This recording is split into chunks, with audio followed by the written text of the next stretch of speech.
Okay, so again, we had just illustrated this up on the board, and when you talk about benzene, 6 carbons, 6 hydrogens, okay? So, and it serves as a framework that molecules can be built. What does it mean to maybe serve as a framework? And to make sense of that, let's say, for instance, Mr. Hammer goes and comes in here and says, wow, we really like that framework that you have built around that whiteboard. So rather than, let's say, marking a new framework like that out every time, what might a builder do? Just keys, I bet. Okay. As long as you don't forget them. You got to put back in your pocket. You don't have to walk home, do you? Don't want to do that. All right. So what might a builder do to speed this process up? Again, rather than marking this out every time, what does it mean to have a template? Does anyone know? Ideas? A template means something that you can repeat, like again, all the surroundings of this whiteboard. This could be used as a template, type of framework to build more and more of these. It just speeds up the process. So benzene, and the same idea, is a framework for many different types of compounds, especially hormones. Okay? Serves as a template or a structure that these can be built, whether it's adrenaline.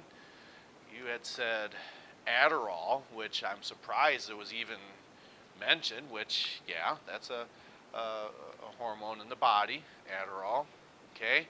And we just talked about this salicylic acid that's found in aspirin. I just quit back the slide for those who are gone, may choose to go through this material, and then they can hit pause, because this is where we had left off with last week. Okay, and we started some aromatic compounds and then left off right here.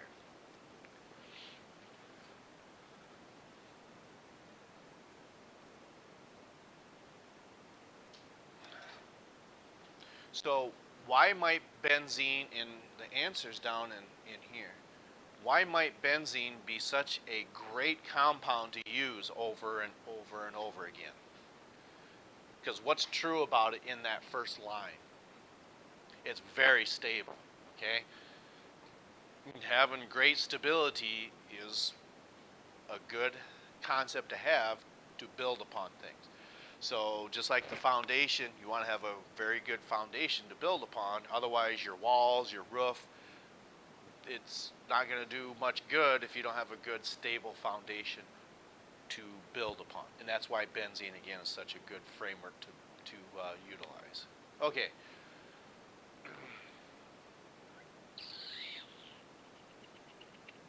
Okay, we're just going to go from here down to here. We will start talking about substituted hydrocarbons. Okay, we won't get to that today.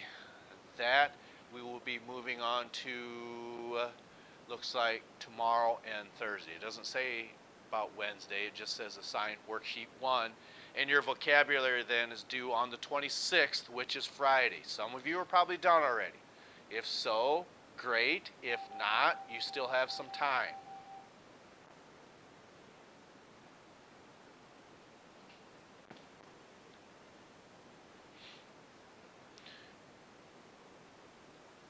Now, this is a scientific name of something that we had seen in the video last week that dealt with packaging.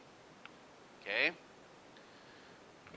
It has another form like styrene and polyethylene.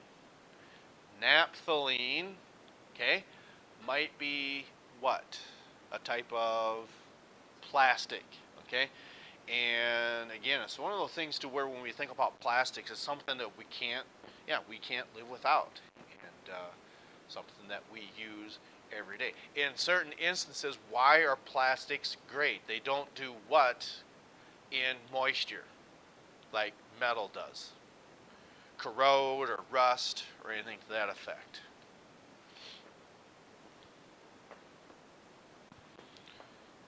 So this naphthalene, maybe something like peanuts, okay? Why might peanuts be used in packaging? Yeah, it's nice and soft and provides a cushioning function.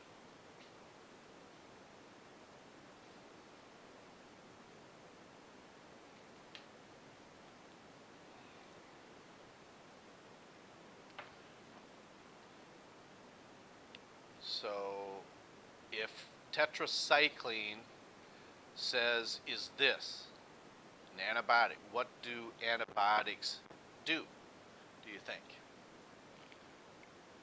What do they do to bacteria? Yeah, they kills off bacteria. And what it does is it ruptures the cell walls of these bacteria and it interrupts their metabolic functions. And once their cell membranes or cell walls rupture, that gets rid of the bacteria.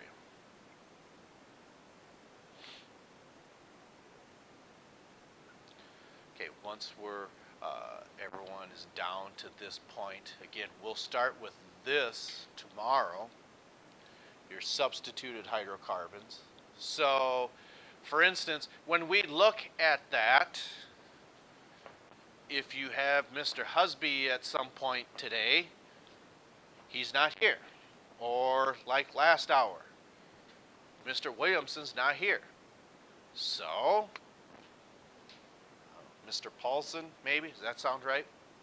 So, when you categorize Mr. Paulson's function in this school, it's a what? A substitute. And what we mean by that, that is something that takes the place of hydrogen. Okay? So a substituted hydrocarbon could very well be a halogen. And I'll show you one of those important halogen derivatives, really, here in just a moment. Okay, does everyone have this information that wants it? Okay. So what we see here, okay,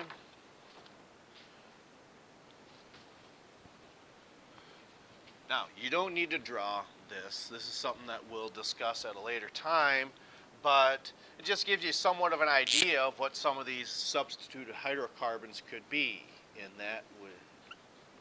Remember, if you just see dashes like this, since there's nothing written on the end, what element is that? Well, what's the formula for this? It's propane, so it's C3. So since there's nothing written on the ends here, it's just understood that those are hydrogens. Okay? If I'm not mistaken, I believe this is correct. Has anyone in here ever had surgery to where they had to, if you want to say I wouldn't say knocked out, but what's a better term for that? Put under, yes, that's what I'm looking for. So one of those compounds, if I'm not mistaken, when you look at this element, okay, there might be fluorines down here too, but fluorine is on what part of the periodic table? It's on the right side, that's true, but it's in what family? It's a halogen. So in this case, this is a halogen derivative because fluorines are in the category of the halogens. This is one of the components that you inhale as a gas to be put under, which is no surprise because should we take these letters back off like this, what type of substance is propane? Yeah, it's a gas. But is it always a gas, though? It can also be what? It can also be a liquid, so you can transport it, okay? And once you release that pressure in a transporting tanker or truck, it's in a liquid form. But then when you open that valve to fill up the propane tanks, like out here at school or what have you, it changes from a liquid back to a gas. Okay, so we'll have an assignment for you tomorrow, and again, your vocab is due on Friday, so let's not fall behind in that. As you are aware of, a week from this Friday is already May 3rd, and so we are winding down fairly quickly. It won't be long. 1 year of high school done, or 25% done. Okay? So, with that, we will catch up with you next time.